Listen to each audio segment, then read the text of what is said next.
Hi, this is Brian with ActiveMelody.com. In this week's guitar lesson, we're going to break down and learn note for note this bluesy sounding jazz composition that's played solo guitar, which means you can play it all by yourself. You don't need an accompaniment, you don't need a jam track or any of that. You just grab a guitar and a pick and you can jam on this by yourself. It works on an acoustic or electric guitar as well. So this is my humble attempt at trying to sound like Kenny Burrell. I've been listening to a lot of Kenny Burrell jazz records lately. And I'll be upfront with you, I'm not a jazz guy. I'm a jazz guy wannabe. I listen to a lot of it, but I end up sounding more bluesy than jazz. And that's why I'm drawn to guys like Kenny Burrell, because he's a jazz guy, but he's got a lot of soulful, bluesy type licks when he plays. And so this is my attempt at trying to sound like him, to create a composition like he might do. And so that's what this is. We'll break this down note for note. In this video, we're going to take a look at the first half. If you'd like to watch the second video, as well as download the tablature and access that on-screen tab viewer, you can get all of that by going to ActiveMelody.com, go to the lessons page, and do a search for EP207. So let's break down this bluesy jazz part 1. All right, let's talk through chords. Now this starts off in a G minor. These are not full chords where you're using all 6 strings, just 3 notes. And I'll show you how to make them in just a minute. But we start with a G minor, then we go up to an A minor, and then we go to an A sharp major. So that would be your 1 chord. It would be, all of that would be, think of that as your 1 chord. This is how I think of it from a structural standpoint. So if that's your 1 chord, then your 4 chord would be what? Your C minor. So that's the next part that we're going to go to. It'll be C minor, D minor, and then a D sharp major, following the same format that we did over the first 3 chords. This will make more sense as we get into it. Technically, this song would be in the key of F. And here's how this will make sense. If you take the major scale of F, do, re, mi, fa, sol, la, ti, do, and we played that with chords, your 1 chord would be here, your 2 chord would be here. See, that's where we're starting this. Your 3 chord, your 4 chord, there's that A sharp, your 5 chord, which would be a C, and so forth and so on. So I call that out because this will make sense when we get into a lick like that. You'll see why what I'm doing, I'm just picking the notes out of the chords in that key. Okay, that's too much probably theory. Let's get into the specifics. So it starts off with this triad, and the way that I'm doing it, think of your G minor bar chord, but you're just playing strings 4, 3, and 2. Now an easier way to make that, so you don't have to make the whole chord, is just to bar the first 3 strings here on the 3rd fret, and then I take my ring finger on the 5th fret 4th string, and I play strings 4, 3, and 2.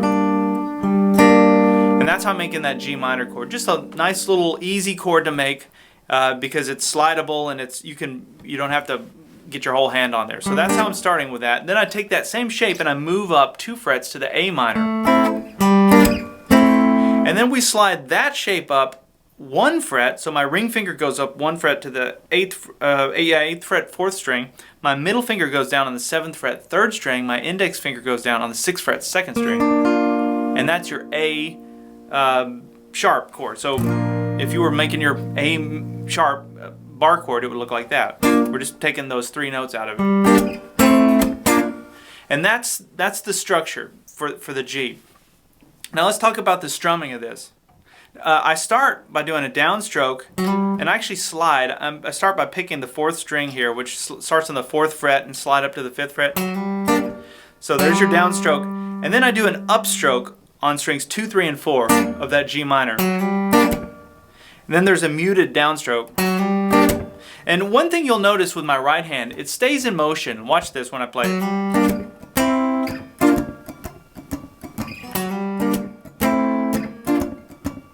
So just keep that in mind. That's happening the whole time. And when you're not playing in that dead space, you can just kind of let it click the strings. You can take your hand away so that it's not touching the strings if that's the sound you're going for. But keep the hand in motion. Even if you're not touching a string, always keep that hand in motion.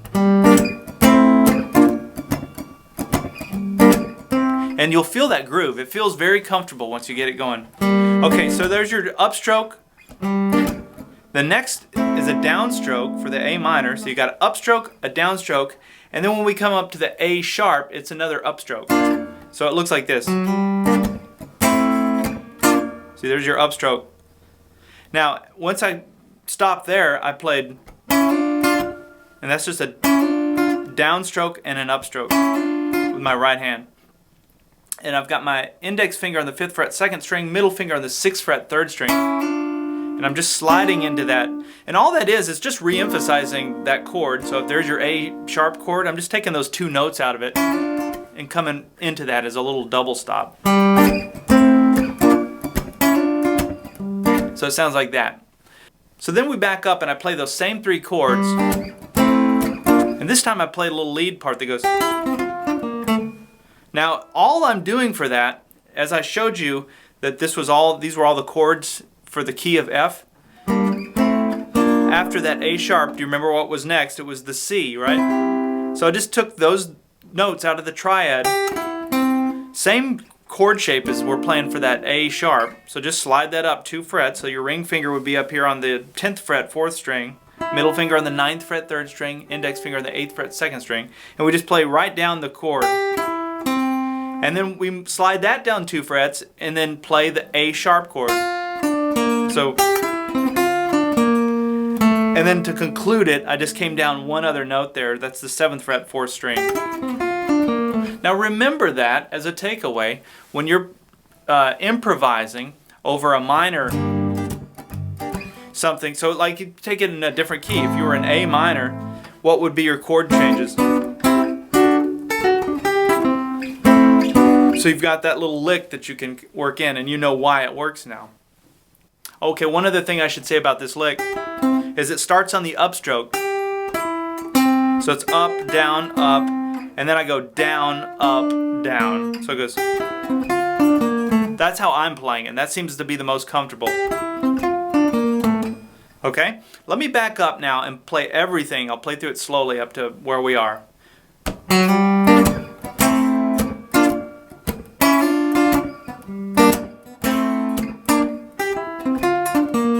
Now we're going to repeat again. And this time I played. Now, this is an interesting little thing. I got this from Kenny Burrell directly from, I think, his song Midnight Blue. And what the chords are, that's a G minor 11 chord. And so think about, we're playing a G minor, and I wanted to have something, you know, actually originally was going to do just a G minor and an A minor like this. But it just sounded too, I don't know, predictable, too rock and roll. It just didn't sound jazzy. And I noticed Kenny Burrell would use these minor 11 chords a lot. And they're easy to play. And so that's what I'm doing. I'm just taking, instead of playing a G minor, I'm doing a G minor 11. Let me show you how to play it. I'm using my ring finger to bar the first 2 strings there on the 6th fret. And then I use my index finger to bar the first 4 strings on the 5th fret. So all together I'm playing strings 4, 3, those are on the 5th fret, and 2 and 1 on the 6th fret. And you could finger that, you know, different ways. That seems to be most comfortable for me. And I just take that same chord shape and slide it up 2 frets and play the A minor 11. So I go, and it's an upstroke, upstroke. So, let me play that slowly so you can see that rhythm part. You can see right before I did the up, up, I went, there was a down, up, and then we're back to the G minor down there. Okay, So let me play through everything one more time just to we'll keep recapping it so that this starts to sink in. Here we go from the beginning.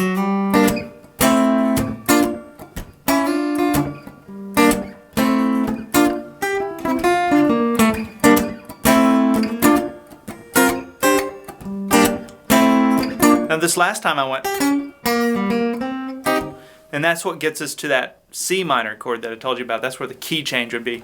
And so all I played there was I was thinking minor pentatonic scale actually. So minor pentatonic scale pattern 2 would be here, right? Pattern 1 would be here for G minor. Pattern 2 would be here. So I'm starting on the 8th fret 2nd string, and then I come down to this note.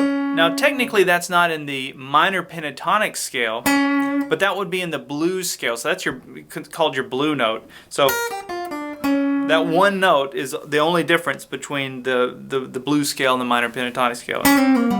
So you play that note all the time and probably just don't even think about it, but that's what I did. I hit the 8th fret 2nd string, and then I came down to the 6th fret 3rd string. I thought it was kind of cool.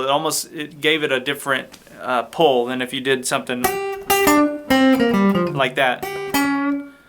Okay. So after that, I came down to the 3rd fret 3rd string, and then I came down to the 5th fret 4th string, back to the 3rd fret 3rd string, and then ring finger on the 5th fret 3rd string.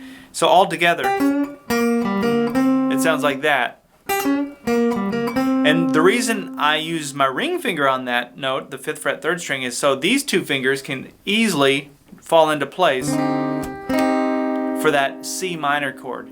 Now I'm just playing a triad, I'm sticking to the triad thing. This time I'm doing it on the first 3 strings.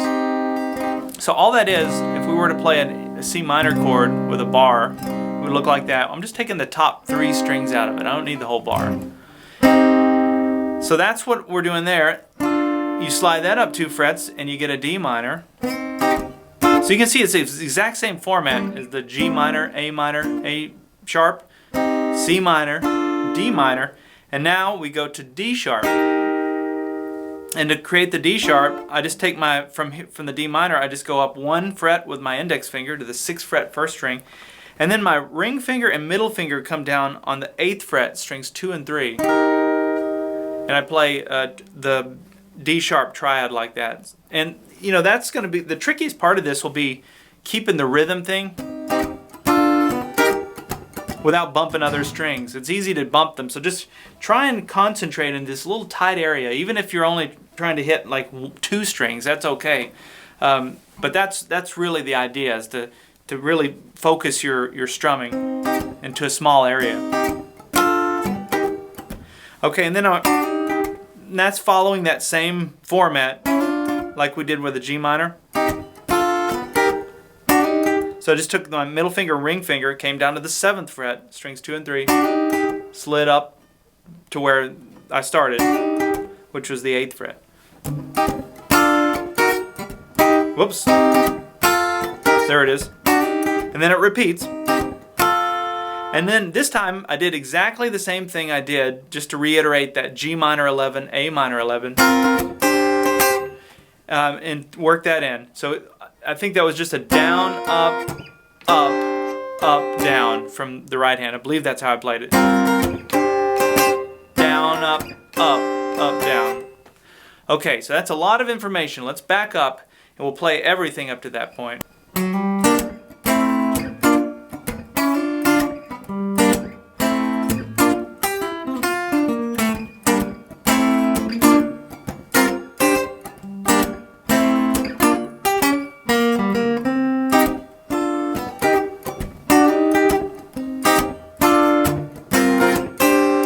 Okay, now we're right back to the 1 chord. Same little thing that we did for the very first time. Now this time I went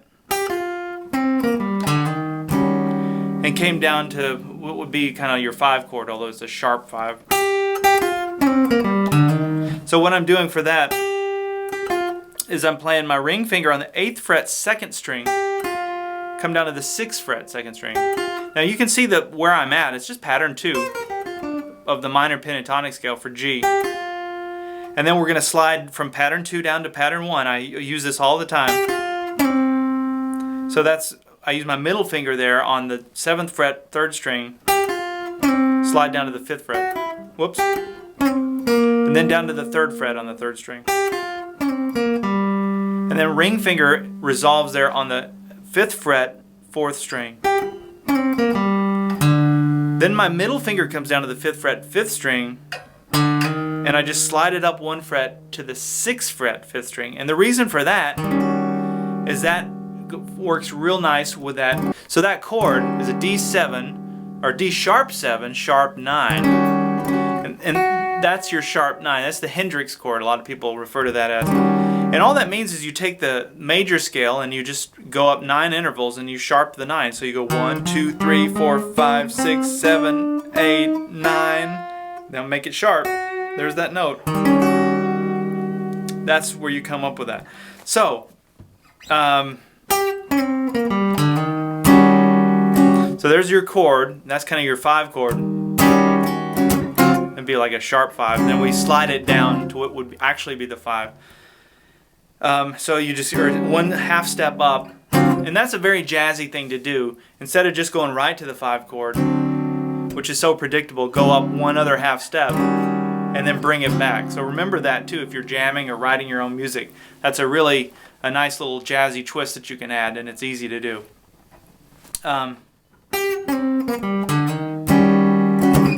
And then from here I went,